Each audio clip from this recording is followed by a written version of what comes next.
Françoise, c'est à vous. Vous êtes prête, vous êtes au taquet? Eh oui, il faut. Françoise a fait le tour de la région pour trouver les meilleurs produits AOP, les meilleurs producteurs, et vous allez voir qu'on n'en manque pas. Bon, l'AOP, AOP.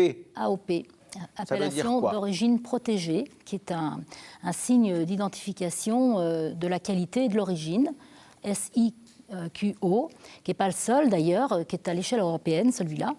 Et il y en a d'autres. Il y a l'AOC, qu'on connaît mieux, appellation d'origine contrôlée. Contrôlée, cette fois-ci. On a l'IGP, indication géographique protégée. C'est une zone géographique où on produit un produit. Si c'est produit ailleurs, ça ne peut pas porter ce nom-là. C'est ça. On a STG. le STG, qu'on connaît moins. C'est la tradition garantie. C'est une spécialité traditionnelle garantie. Voilà, c'est un garantie. signe pour la spécialité tradition garantie. Mais il faut savoir qu'il n'y en a qu'un seul en France qui a ce label STG, et c'est en Nouvelle-Aquitaine. Ce sont les moules de Bouchot. Ah bah ouais, voilà. Alors là on comprend, hein. C'est tellement bon. Et oui, et puis on a aussi le label rouge, LR, et puis AB, l'agriculture biologique. On en a parlé la semaine dernière. Depuis quand date le label AOP? Alors l'AOP, c'est depuis 1992. Il faut savoir que l'AOP donc, est à l'échelle européenne, tout comme d'ailleurs l'IGP, qui a été également mis en place en 1992. Ce qu'il faut aussi savoir, c'est que l'AOP est calqué directement sur l'AOC française. Et c'est une reconnaissance à l'échelle européenne. Ben ça tombe très bien. Voyez ce qui suit sur l'AOP et puis ensuite, voyage partout en Nouvelle-Aquitaine pour aller à la découverte des produits qui bénéficient de ce label. Non mais t'as vu? On donne la Légion d'honneur à des aliments maintenant. C'est vraiment n'importe quoi, non? Je vous arrête tout de suite, madame. Le petit rond rouge sur votre plaquette de beurre ou encore cette pomme est un label qu'on appelle AOP, ou en français, appellation d'origine protégée. Alors, à quoi ça sert? Eh bien, c'est un label européen qui atteste que ce fromage, ce pain ou ce vin ont été produits à tel endroit, avec tel produit et selon un savoir-faire reconnu. Ça les rend donc incomparables et inimitables. Et elle n'est pas bien vieille, cette AOP, puisqu'elle a été créée par l'Union européenne en 1992. Figurez-vous qu'elle est directement inspirée de notre appellation d'origine contrôlée française. Car chauvins comme nous sommes, cela fait des siècles que l'on préserve ainsi notre terroir. Depuis 1824, dans l'Hexagone, il est même interdit par la loi de faire passer des vessies pour des lanternes, ou plutôt un bleu d'Auvergne pour un roquefort. En 2005, les Grecs ont été jusque devant la Cour européenne de justice pour acter que la feta n'est pas juste un fromage au lait de brebis lambda, mais un produit typiquement grec, fabriqué par des Grecs, chez les Grecs, avec du lait grec. Les Danois ou les Français qui appelaient leur feta feta ont donc dû aller se faire voir chez les... Enfin, pardon, ils ont dû changer de nom. Mais notre pays n'est pas en reste et compte environ 468 produits AOP. C'est énorme. Alors, on n'a peut-être pas de pétrole, mais on a du jambon, des saucissons, des olives, des bières, des fruits, des légumes, du fromage et du vin. Bref, on est bien. On est bien. Allez, viens, on est bien. On est bien en Nouvelle-Aquitaine. N'importe quoi, non, oui. Alors, tout ça passe par le ministère de l'Agriculture. C'est-à-dire que là, on peut en parler avec le sourire, mais c'est quelque chose de très sérieux. C'est très sérieux. Alors, justement, les signes qu'on a cités avant le reportage, il faut savoir qu'ils sont gérés par un institut public administratif qui est l'INAO, Institut national de l'origine et de la qualité, et qui dépend, effectivement, qui est sous tutelle du ministère de l'Agriculture et de l'Alimentation. Un peu d'histoire. Alors un petit peu d'histoire parce que ça va permettre de mieux comprendre comment ça se fait qu'on en est arrivé à tous ces signes qui protègent, justement.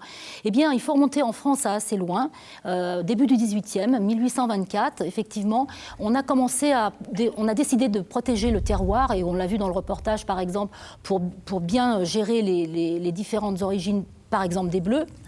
Et puis, on a continué à avancer dans cette protection du terroir pour arriver en 1905 à la création des appellations d'origine, AO, donc. Et il s'est passé qu'en 1935, il y a eu un décret-loi qui a été voté pour la défense du milieu du vin, en fait. Et ça a permis la création, justement, de l'INAO, cet organisme dont on a parlé en 1935. Et l'INAO... Il a poursuivi, bien sûr, on a assis les choses de défense du terroir, Et en 1992, il a institué l'AOP, justement. Mais, appellation d'origine protégée. Appellation d'origine protégée, mais qui découlait, il faut savoir que ça découle de l'AOP, qui a été mis en place en 1990. Alors vous allez sûrement me dire, Christophe, 1990, mais on sait par exemple que le Roquefort est le premier fromage français qui a été labellisé en 1925, donc avant, mais c'était en AO, appellation d'origine. Donc automatiquement, et puis, il est passé en AOC. Plus on a avancé dans le temps, plus on a protégé et un savoir-faire et des produits de qualité d'origine et puis le travail évidemment des producteurs. Comme vous savez tout sur tout, Françoise, on a une question pour vous. Ah.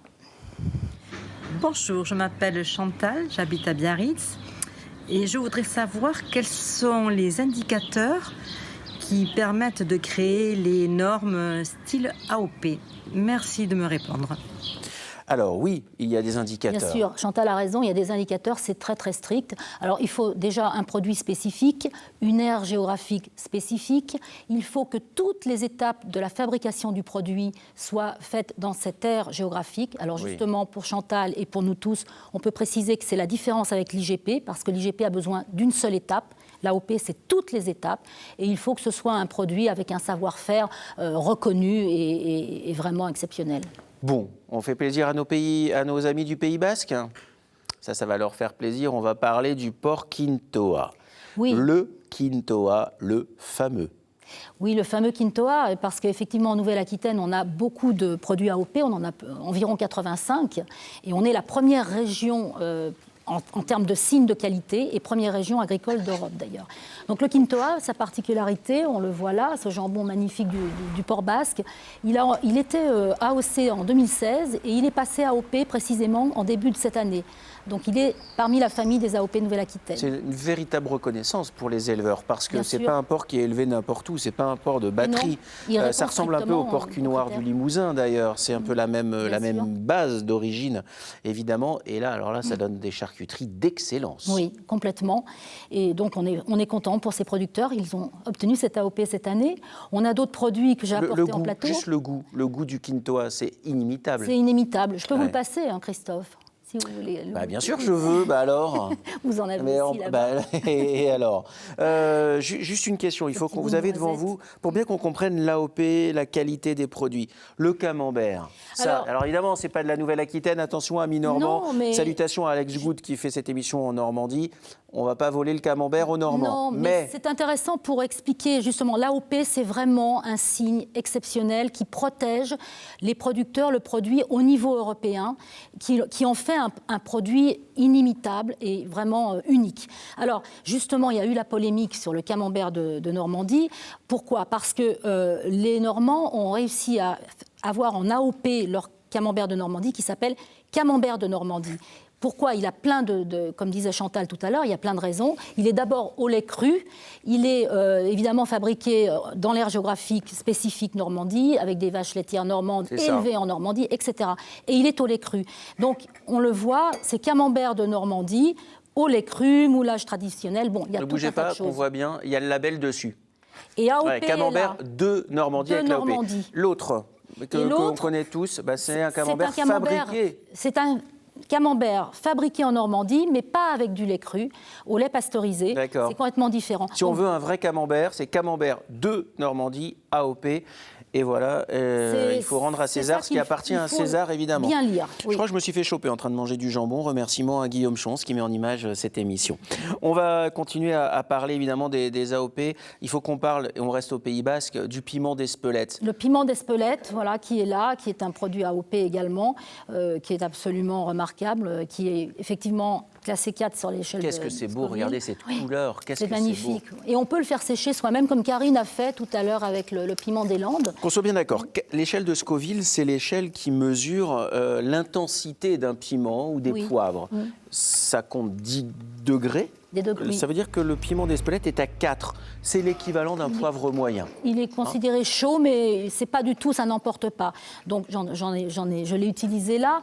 On a aussi ici l'osso irati, qui est ce fromage de brebis délicieux des Pyrénées-Atlantiques, qui est AOP, donc également. La pomme du Limousin, qui est la seule pomme de France qui est AOP. C'est Alors, quand même à l'osso remarquer. irati, ça c'est un AOP aussi, fromage du Pays Basque. La pomme du Limousin, bon ça c'est une pomme, c'est la fameuse golden. C'est la Golden, oui, oui, qui est la seule pomme de France qui a l'AOP, effectivement. On a aussi la pomme de terre de l'île de Ré. Alors, la pomme de terre On de va l'île de Ré, montrer. on la reconnaît bien parce que chez vos primeurs, en fait, elle est conditionnée.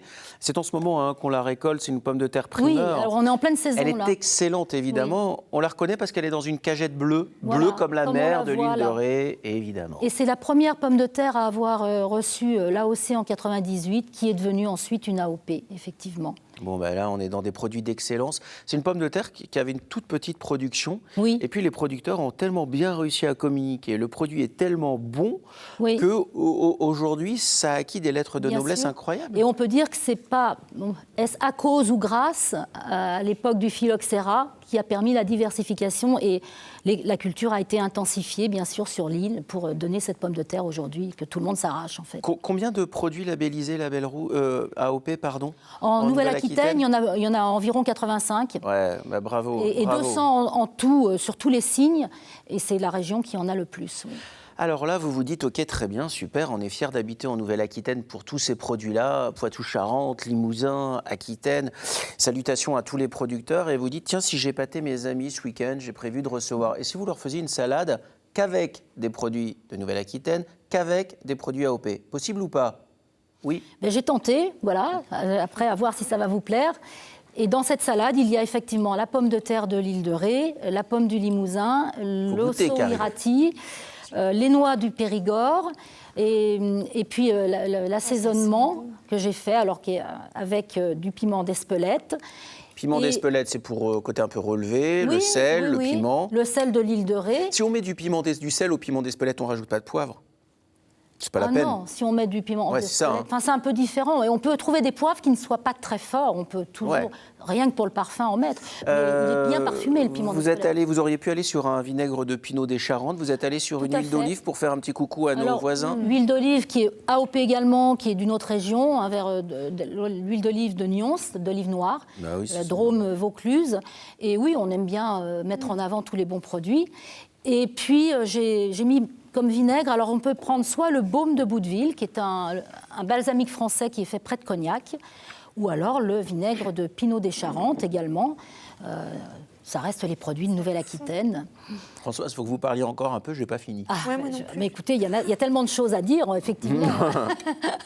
Du sel de l'île de Ré, si on veut ressaler un petit peu. Alors le sel de l'île de Ré, d'Oléron aussi, de Bayonne. Hein. En Nouvelle-Aquitaine, on a le choix. On a tellement le choix, mais c'est ça qui est bien. Je voudrais que Guillaume Schons, qui met en image, profite de ce moment où lui, qui derrière son pupitre ne peut pas manger, C'est très c'est super bon. C'est très très doux. Le croquant de la pomme, Oui, parce que la pomme les va... noix, Intéressant. les noix et le jambon, le fromage qui amène un petit côté moelleux, Qui mais est très doux. doux, très doux. Oui. Très très doux. Et, Le un piment et les pommes de terre s'équilibre de avec l'île la de Ré. pomme aussi. Et puis les pommes de terre, ces délicieuses pommes de terre Ah de oui, l'île un de très Ré. bel équilibre. Hein.